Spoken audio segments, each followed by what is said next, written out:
Welcome back, everybody. The History Guy here. This is, as promised, my alternate Malvern Hill.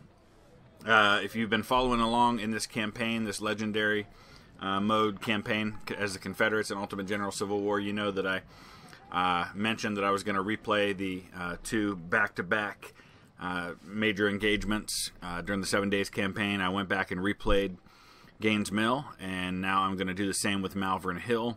This is my smaller army that has a lot more artillery and mostly has well-equipped soldiers rather than a bunch of new recruits with poor weapons and poor leadership. So just to compare, the last time I fought Malvern Hill, the Union had 47,000 men and 141 guns. I had 43,000 men and 75 guns.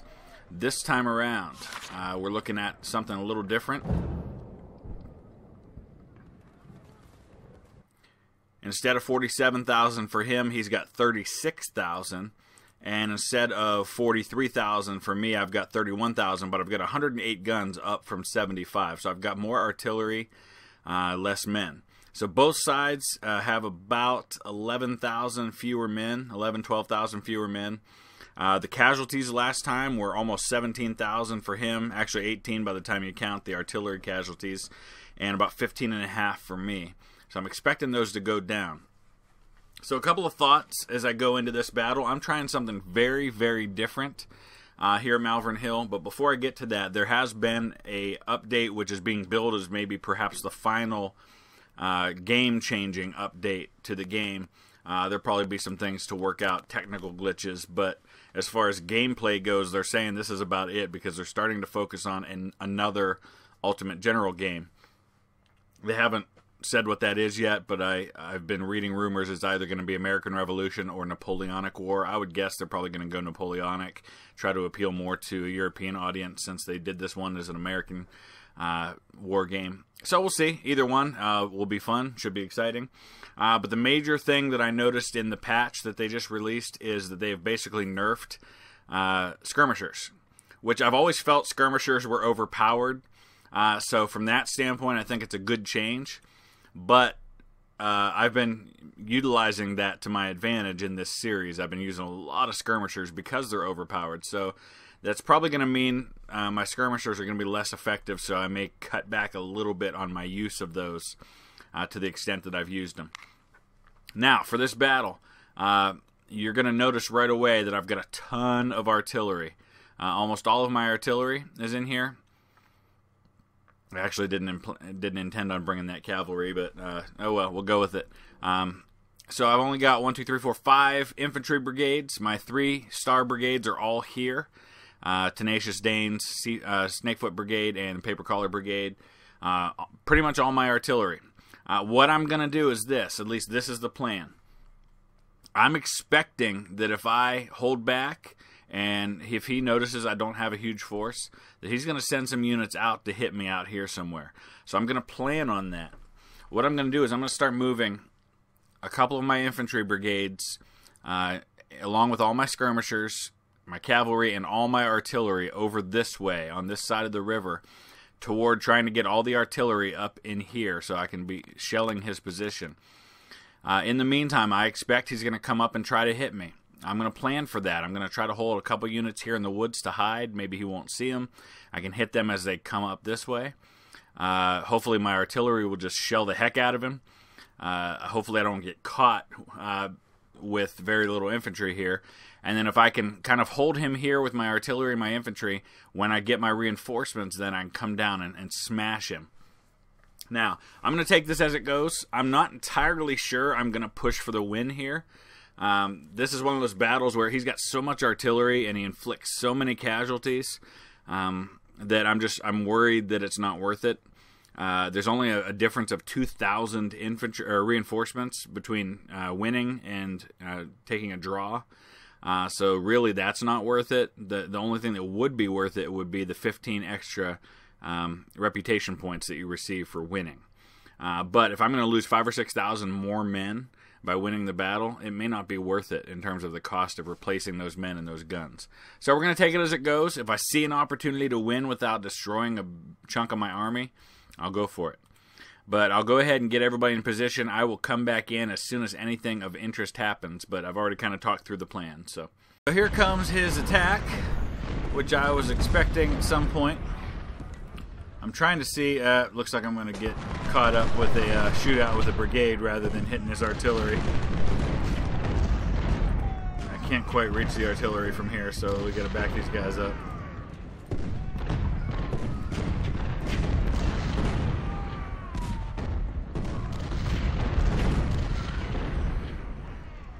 I've taken out 9 of his guns so far. I've lost 3 of mine. That's the main thing I'm hoping to accomplish, is I'm hoping I can neutralize some of his artillery. Not quite sure what he's doing here yet. There he comes. Alright, now we can start opening up on him with the close range artillery a little bit. With the smoothbores. I've got my rifles continuing to fire on his battery right here. It's the only one that's in range at the moment. Alright, let's see if we can light up Butterfield.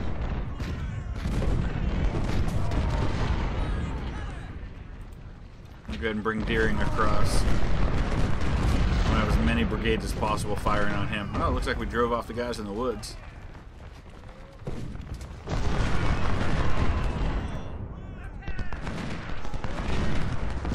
So my goal here is to keep as much of my army intact as possible while inflicting maximum casualties. If an opportunity presents itself to take the objectives, I will, but I'm not going to do it at the cost of thousands and thousands of men. It's just not worth it. And he may not come to me much more than this, so I may just have to settle. Alright, keep bringing them up.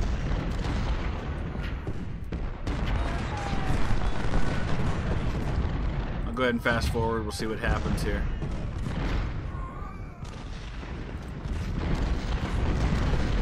Kirk's losing a lot, so I'm going to back him up.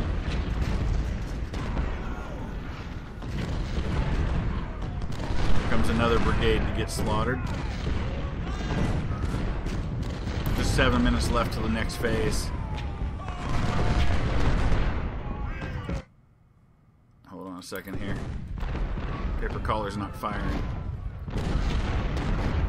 Not quite close enough, I guess.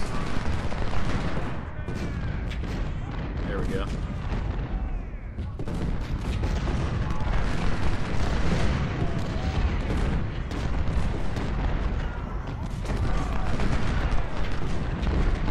Alright, we got our first unit already running out of supply. So let's start resupplying these artillery units. And here comes our next phase, and here comes the reinforcements. I'm just going to try to concentrate as much of my army in one place as I can. And hopefully that'll be enough. I'm thinking about the idea of maybe taking my entire second corps around his flank. I'm not sure if that's a good idea or not, but I've never tried it before. So it certainly couldn't hurt.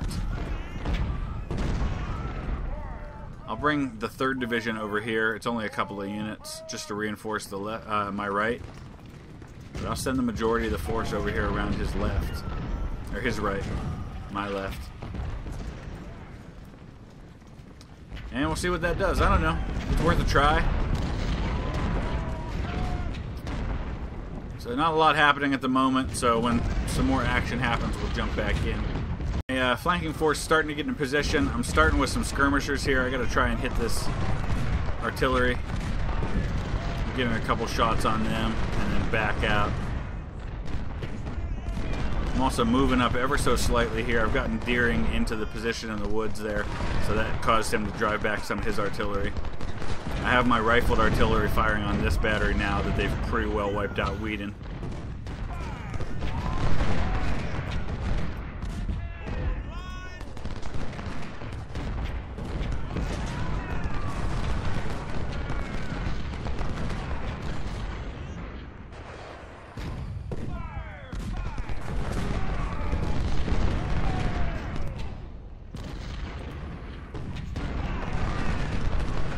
But I'm not going to press for a general engagement. I'm not going to assault this objective. At least not yet.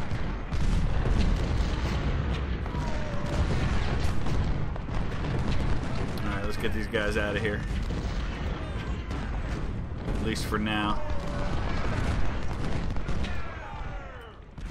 And I'm going to hold back. Back about where I am right now with that flanking force. At least till I see how things unfold. Like I said, I'm taking this extra cautious. Paper Collar Brigade's lost 400 men, mostly probably from artillery. I'm going to back them out of there.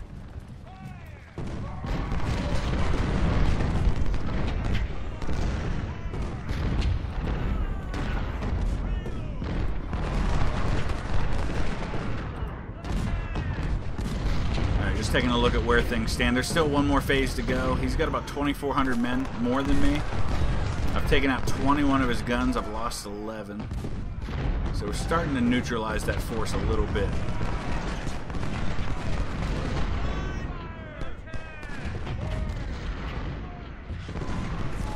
If I see an opportunity with my cavalry, I'll go after his artillery, but not with this infantry supporting them. So anytime he's got artillery up like this, I'm going to bring in my skirmishers. I'm going to try to hit him real quick and then jump back. Some of these guys may not even have the range to hit him from here.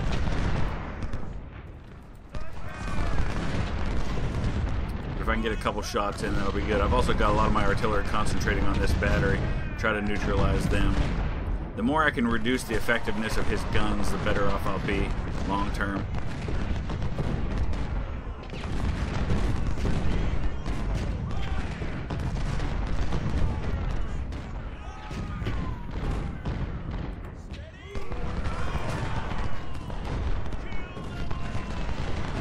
You know what, I'm going to hold back yet. Alright, let's get out of here.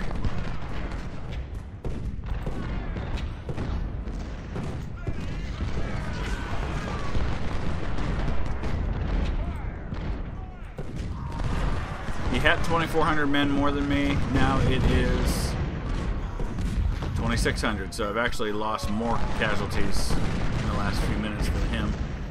The main thing is I'm looking at those guns. And I've taken out 27 now to 12 lost for myself.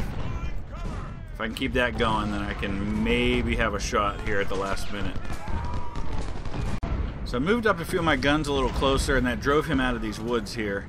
I'm thinking at some point I may advance into those woods and try to get some fire on him. But for now, this is where things stand. So he's lost 2,500 men. I've lost about 2,000. Big thing is, though, I've taken out 25 guns now. I've lost 12. If I can continue to neutralize his artillery, then that'll bode well for me. He's going to move Abercrombie up into these woods, so we'll start hitting him. I'm about to completely eliminate this battery. There they are. They're gone. So now he's down to just 102 guns. He's lost 39 guns. Alright, last part of the battle. We've got 2.5 hours to take 2 objectives. I'm not entirely sure that's reasonable. I mean, this one here, I could send the cavalry and probably just take it. And maybe if I wait until the last minute to take this one, I avoid the massive casualties. Here he comes. Excellent. He's actually going to assault me. Making my job easy, buddy. Thank you. I'll move Deering up just to cover these guns. Wow, massive assault by the Union. Didn't see that coming. But totally okay with that.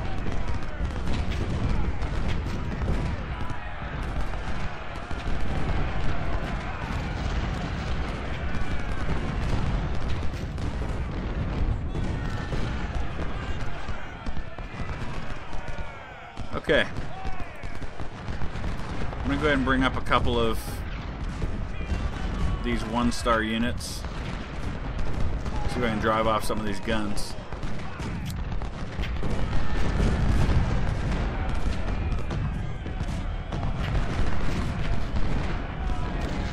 Taking massive casualties right here, but that's okay.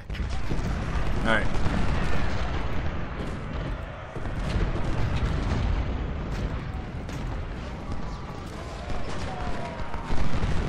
He's got 1,000 mounted infantry right here. This is where we can start inflicting some nice damage on him. Alright, so he's got about 4,000 more men than me.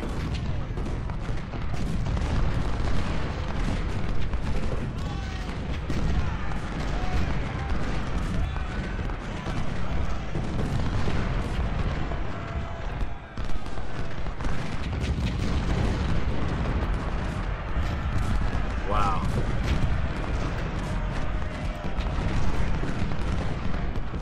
So I'm taking a lot of fire right here, right now.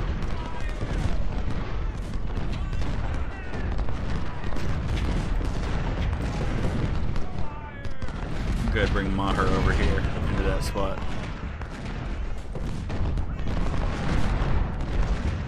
He's going to keep coming at me here.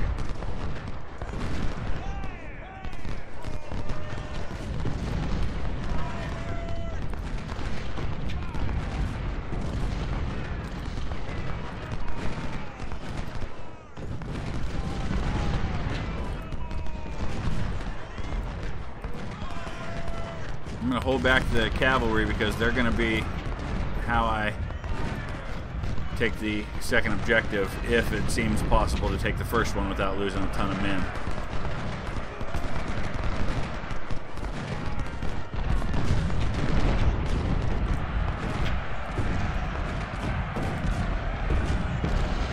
The main thing I want to see is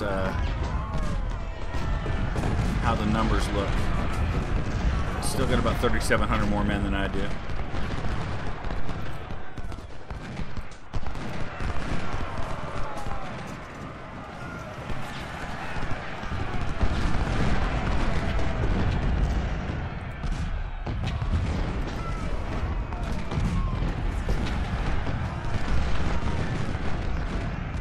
Alright, so that didn't work out so well so far.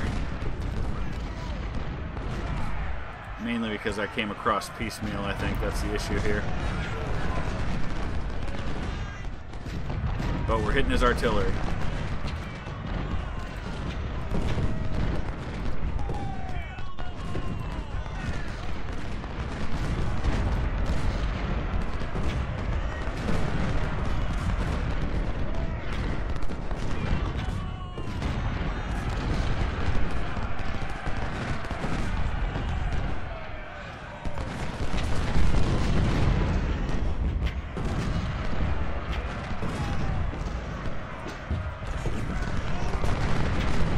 Tenacious Danes are taking it right now. They're gonna break here in a second. He's just got too many men on the line there.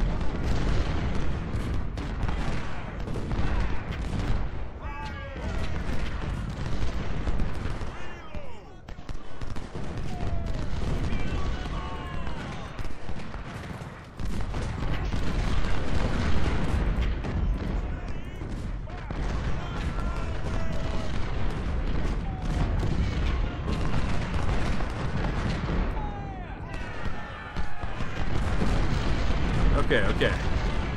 Looking good. Just gotta keep an eye on the time. He's still got about 3,600 more men than me. The guns are almost even now.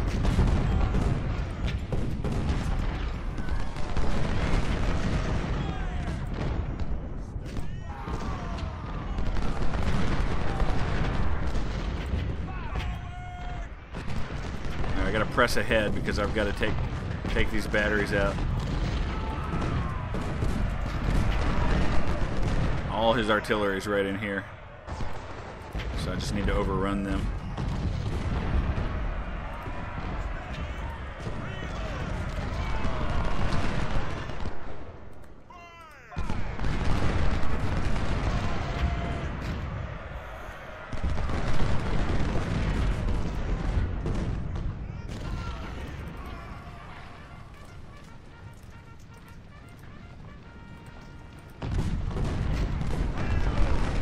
Alright, that battery's toast. This one's about to be perfect. Just completely wiped out 2 batteries. I'm going to keep pressing ahead here because all his artillery's back here. It's going to cost some casualties, but it's going to make a big difference.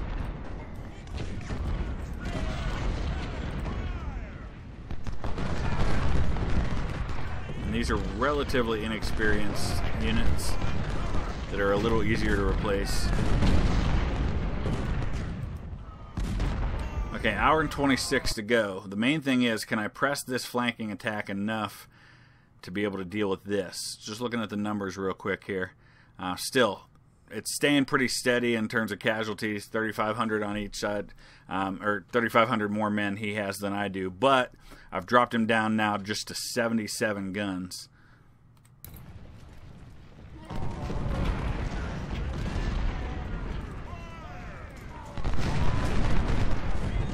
Keep an eye out over here.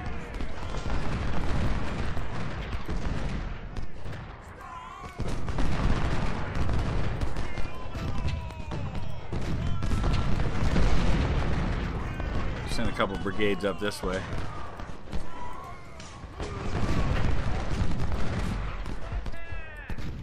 This is where I might be able to use my cavalry to overrun them, but I'm holding them back because I need them to take the last objective.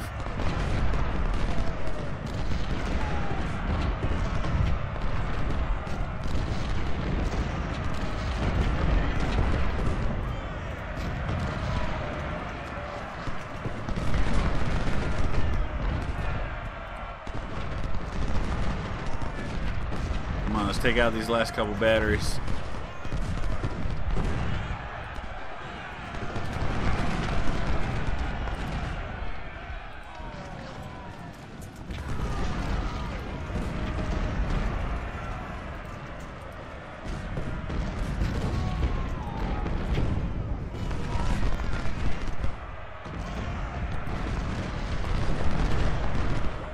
Russie's toast. Excellent. All right, how many guns you got left now?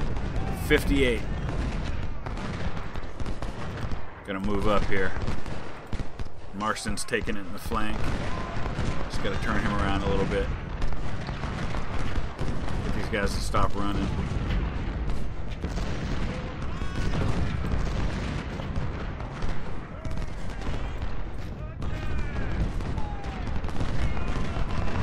Hang tight here for just a second. I want to pause and just see where things stand. Alright, he's still, I mean, I'm not gaining any ground. The casualties inflicted are staying pretty even on both sides. Not real happy about that. I wish that it was working a little more in my favor, especially now.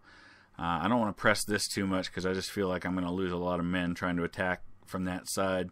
So if I can keep pressing the flank attack, keep taking out his artillery, I think I'll be in good shape. Look at those supplies hanging out over here. I wonder if he's got any men down here. Maybe I can go after the supplies. I'm still holding my cavalry back, though.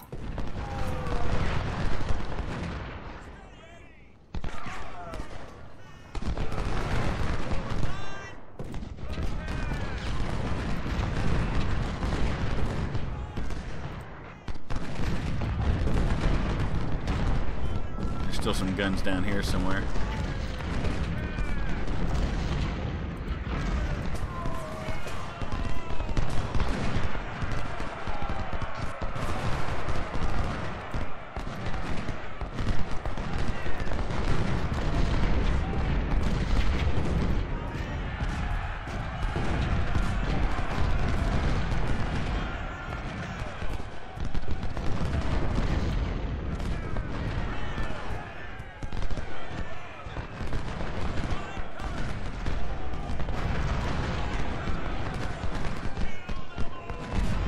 I'm wondering, is it possible to win without taking that objective? Now I have to take North Malvern Hill no matter what in order to win. In fact, I have to take it to even get a draw.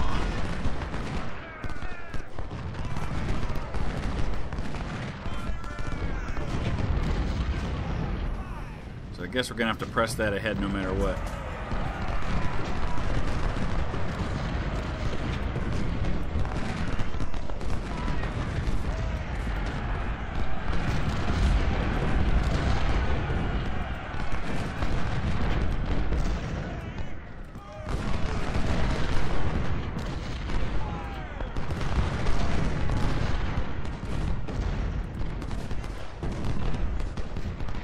Facing his artillery again. Let's move up, trying to deal with them. Make a run on the supplies.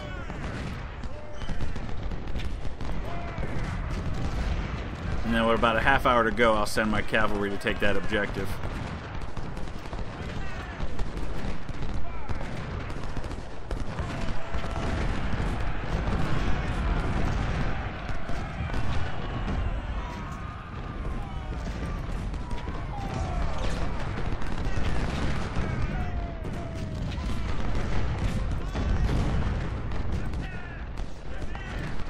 One set of supplies down. Let's go for the other one now.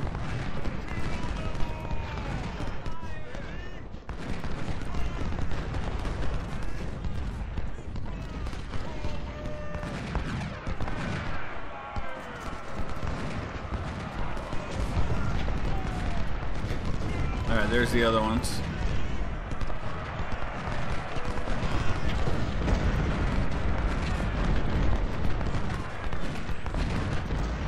Okay, and we're making our way to the objective.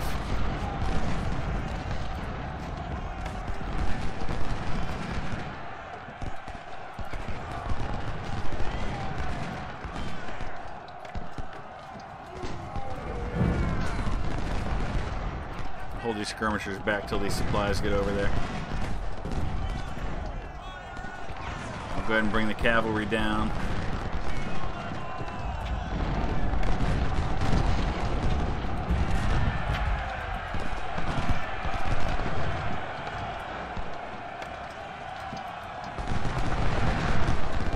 Got them really bunched up now.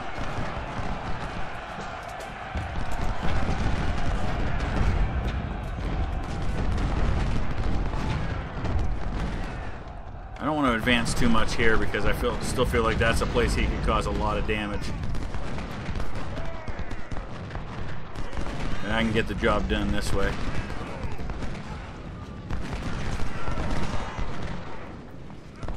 Numbers wise, alright, he's down to about a 2,300 man advantage on me. I guess we'll just park everybody right here, including these supplies.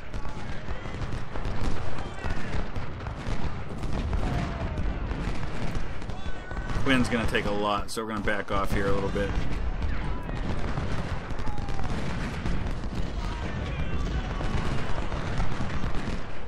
Taking a lot there too. I just need just enough to take this objective. Now I know he's probably going to try to make a last-ditch effort to hold it,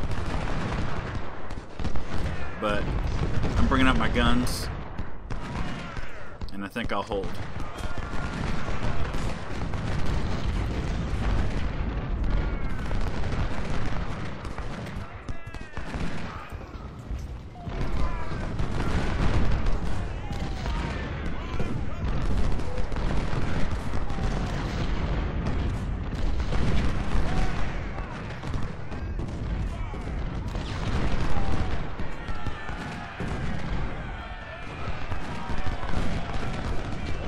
Looks like I'm probably going to end up losing about maybe 9,000 men this time around.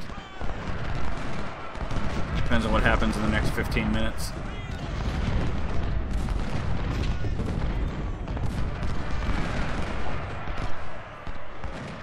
Back hill up a little bit.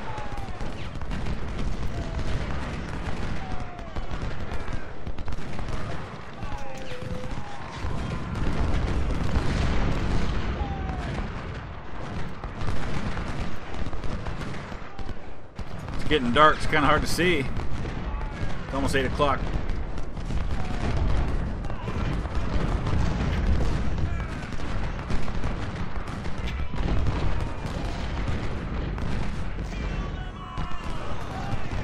But I think I've got it.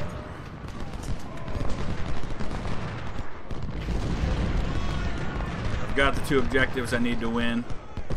I could even take the 3rd one if I really wanted to. I'm right near it. In fact, just for kicks, let's go ahead and do that.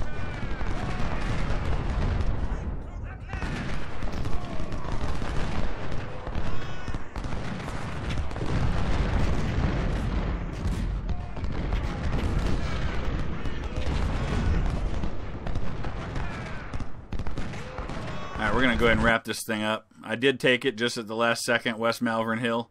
All right, so let's take a look here. So casualties down significantly on both sides this time. Last time he lost 16,800. This time just about 10,000. Last time I took out 38 guns. This time I took out 77 guns. Last time 10 cavalry. This time significant more. So he's gonna have a bigger army moving forward, but so am I. Main thing here is I lost 7,000 fewer men, about the same number of guns, but also grabbed those supplies, which is nice. There weren't a lot there, but still, let's see. We grabbed some 10-pounders. Oh, 10 10-pounders. So that's really good news. I can definitely use those. Not a whole lot else in terms of weaponry that's going to help me a lot moving forward. Now, here's something else that I wrote down from the last time I fought this battle. Moving forward, he had, moving forward, 86 to 91,000 men. So this time around, he's got about 11,000 more men, which obviously is the difference in the casualties I inflicted. Training, he was at 29 to 34, so roughly the same. Armory, though, he was at 49 to 54 on the armory, and this time 39 to 44, so a big decrease in the quality of the weaponry that he has this time around. I'm not sure why that is, what the difference there is, but I'll certainly take it. So, for me then, moving forward, I had available to me, obviously I'm going to have more men this time around because I've got about 20,000 sitting in my army, another 25,000 here. I'm going to put both of my career points into army organization because that's going to get me up to 2,500 men in each brigade, which is going to be helpful in some of these smaller battles. Let's take a look at Cedar Mountain because I think this is going to be a tough one.